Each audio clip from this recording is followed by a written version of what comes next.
Ever feel like modern life is just like a nonstop roller coaster of Oh, emotions? yeah. I mean, relationships, work, the news, even just like walking down the street sometimes, you It's know? a lot, isn't it? I mean, like, just this Yes. constant barrage. Totally. And that's exactly why we are doing this deep dive today Hmm. into this ancient philosophy called Stoicism, Right. but specifically this really intriguing concept called apatheia. Yeah, it's a good one. So we've got some really fascinating writings from the Stoics themselves. Absolutely. The real deal. And what we're trying to do is, I guess, first understand what did they mean by apatheia? How does that fit in with how we think about emotions today? Yes. And then, of course, what can we actually take away from it? Yes. Like what's the practical value in this crazy world that we live in? 100%. So to kick us off, what actually is apatheia? I mean, how did the Stoics understand that term? Okay, so apatheia, when you translate it directly, means freedom from emotional turmoil. But even more accurately, it's more like equanimity or imperturbability. Okay, so Not quite indifferent. I was going to say, like, indifference just sounds so Passive. passive and just like, I don't care. Yeah. Whereas apatheia, it sounds like it's more of an active thing. Absolutely, it's an active state. And this was something that the Stoics actively pursued. Right. Like, this was the hallmark of the Stoic sage, someone who was living by virtue and reason.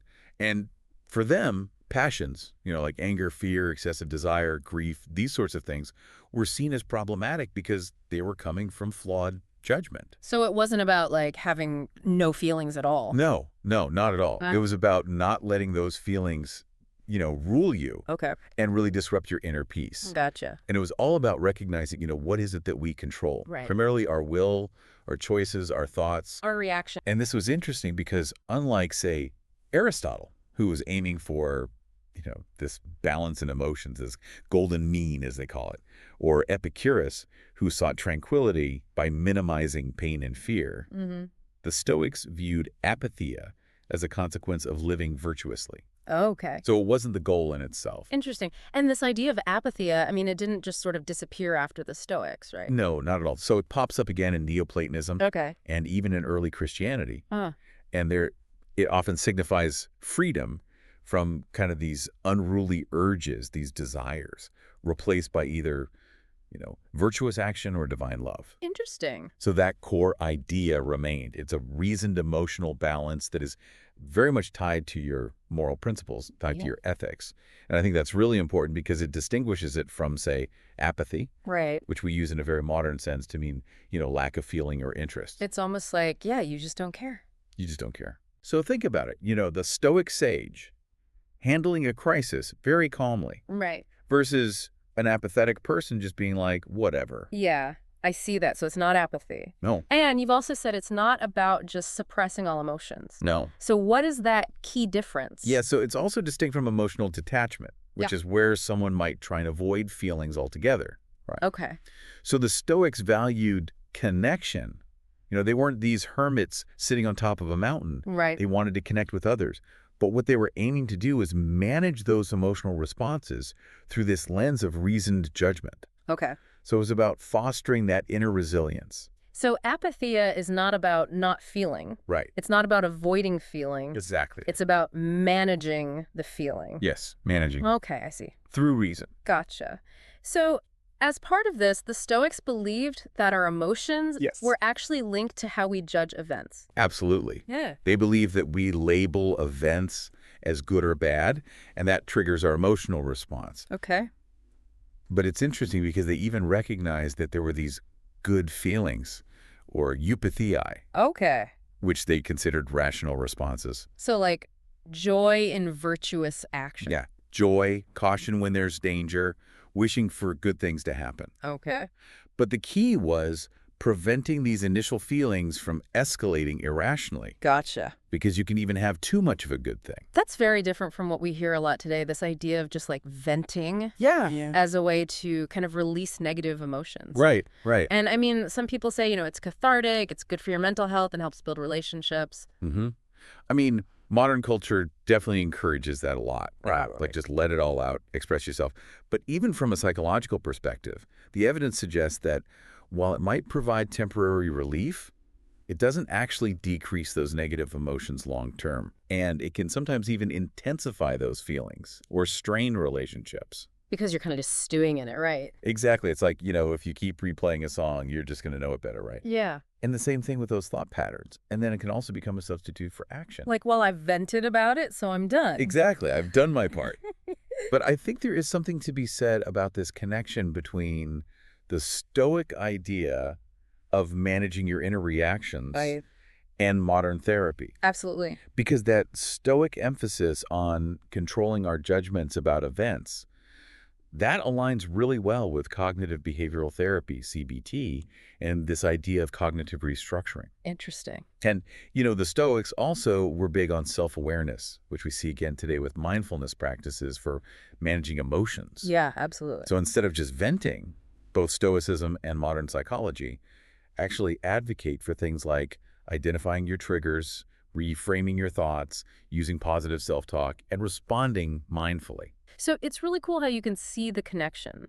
Yeah. Between this really old philosophy and Very much so. what we're doing today. I think it's fascinating, too, how this ancient philosophy actually laid some of the groundwork for modern psychology. Totally. I mean, pioneers of CBT, like Albert Ellis and Aaron Beck, they explicitly acknowledged Stoic influences. Really? Mm-hmm. And, it goes back to what Epictetus said.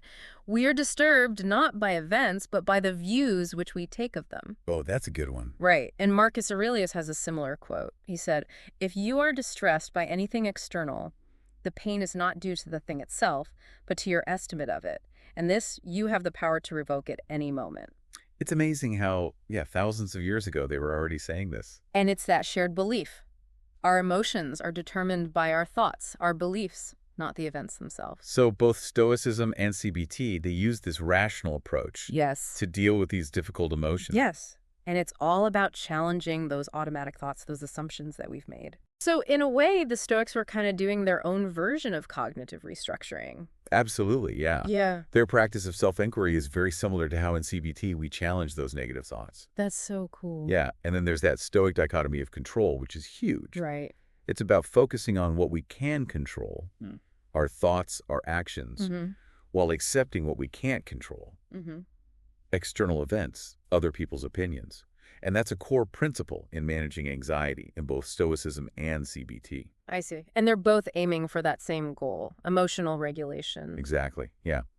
Whether we're talking about refining our judgments in Stoicism or adjusting our interpretations in CBT, it's all about managing our inner world. Gotcha. And I think, too, Stoicism can really complement therapy because it provides this broader philosophical framework Yeah. and this historical context. Right, yeah. And the Stoic emphasis on virtue, that can really add purpose and meaning to the therapeutic process. Mm-hmm. I know some modern therapies do draw on this. Yeah. Mindfulness. Yeah. Like ACT or DBT, they really emphasize acceptance, mindfulness. And you see those themes in Stoicism, too. Even some Stoic practices, like negative visualization, Okay. find parallels Yeah. in certain therapeutic techniques. So it's really this rich tapestry. It really is. So, okay, we're wrapping up here. Yeah. If you're listening to this and you're intrigued, what are some of the specific things that you can, take away and use? Okay. So one of the most powerful things is the power of pausing. Okay. So create space before you react to those strong emotions. Don't just, blurt out the first thing. Exactly. It gives reason a chance to step in and say, hey, hold on a second. Take a breath. Right. Prevents impulsive behavior. And then reframing setbacks.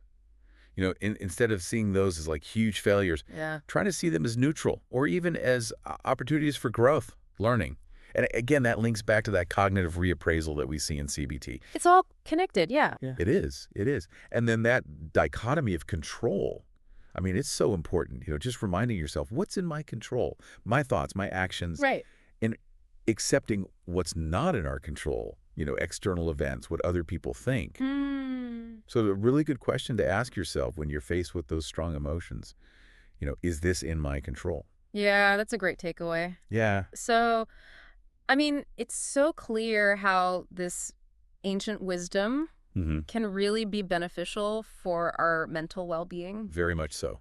Very much so. I mean, it's like we live in this world of constant, social media, financial pressures, work stress. Right. Stoicism can really help us build resilience to those things. Yeah, better emotional regulation, Right. enhanced self-awareness, a Totally. sense of meaning even. Although I think it's important to note it might not be a replacement for therapy for significant mental health issues. Right. And, it's also, you got to be careful not to misinterpret it as just suppression, right? It's Agreed. about management, not suppression. Yeah, and it's going to be different for every person, Absolutely. how they apply it. It's not one size fits all. Okay, so to wrap up, what we've learned today is that Stoicism and Apatheia, this idea of reasoned emotional management, is incredibly relevant today. It is. It's not about being apathetic or emotionally detached. No. And it really has a lot in common with modern psychology, especially CBT. Yes. And we've talked about a few practical techniques that you can start to use. Hmm. That pausing, reframing, focusing on your sphere of control. 100%. So, as you go about your day-to-day, just think about this. Okay. How might consciously applying this dichotomy of control, this idea of, is this in my control or not? Right. How might that change your reactions to the little everyday frustrations? Yeah, that's a good experiment. Right. And if you're intrigued, definitely explore some of those Stoic texts or even modern resources that talk about these ideas. It's a good path. All right, that's it for today's deep dive. Thanks for listening. Thanks for having me.